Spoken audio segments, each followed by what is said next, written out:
Operation rising line என்ற பெயரில் ஈரானின் அணுசக்தி திட்டத்தை எதிர்த்து இஸ்ரேல் வான்வழி தாக்குதலை நடத்தியது. ஜூன் 13ஆம் தேதி அதிகாலை ஈரானின் அணுசக்தி தளங்கள், ராணுவ நிலைகள் குறிவைத்து நடத்தப்பட்ட இந்த தாக்குதலில் விஞ்ஞானிகள், பாதுகாப்பு படையின் முக்கிய தலைவர்கள் கொல்லப்பட்டனர்.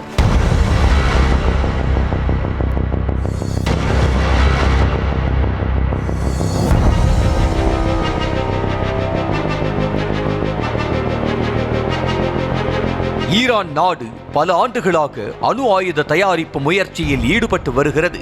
ஈரான் அணு ஆயுதத்தை தயாரித்து விட்டால் தங்கள் நாட்டுக்கு பாதிப்பு ஏற்படும் என்று அச்சப்படும் இஸ்ரேல் ஈரானின் இந்த முயற்சியை தொடர்ச்சியாக எதிர்த்து வருகிறது. இதற்கிடையே கடந்த வியாழக்கிழமை அன்று அணுசக்தி ஆய்வாளர்களுடன் ஒத்துழைப்பு வழங்கவில்லை என ஈரான் நாட்டை கண்டித்து சர்வதேச அணுசக்தி அமைப்பின் ஆளுநர் குழு தீர்மானம் நிறைவேற்றியது. இதற்கு எதிர்வினையாற்றும் விதமாக 3வது யுரேனியம் செறிவூட்டும் நிலையத்தை நிறுவ உள்ளதாக அதிரடியாக அறிவித்தது ஈரான். ஈரானின் இந்த நடவடிக்கை இஸ்ரேலுக்கு கோபத்தை ஏற்படுத்த உடனடியாக ஆயுத தாக்குதலுக்கு தயாரானது.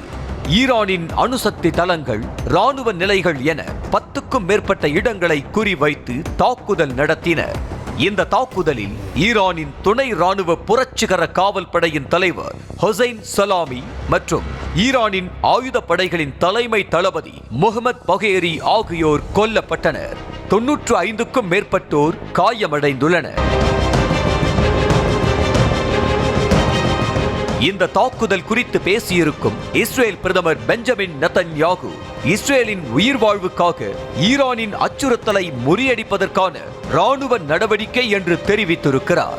இஸ்ரேலின் இந்த தாக்குதலால் கொதிப்படைந்த ஈரான் இஸ்ரேல் மீது உடனடியாக 100 ட்ரோன்களை ஏவியது.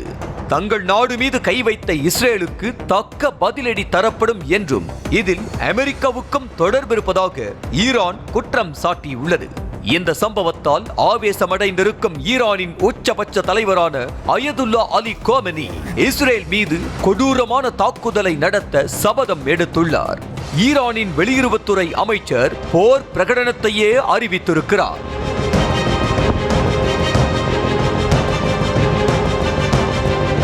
தாக்குதல் சம்பவத்தில் அமெரிக்காவுக்கு தொடர்பிருப்பதாக குற்றம் சாட்டிய ஈரானுக்கு அமெரிக்கா மறுப்பு தெரிவித்திருக்கிறது.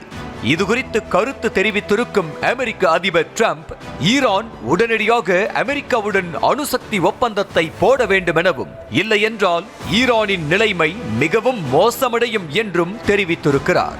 இஸ்ரேல் ஏற்கனவே காசாவை சிதைக்கும் நடவடிக்கைகளில் ஈடுபட்டதே உலக நாடுகள் மத்தியில் கடும் விமர்சனங்களை எழுப்பியிருக்கும் நிலையில் இஸ்ரேலின் இந்த செயல் விமர்சனத்திற்குள்ளாக்கியுள்ளது.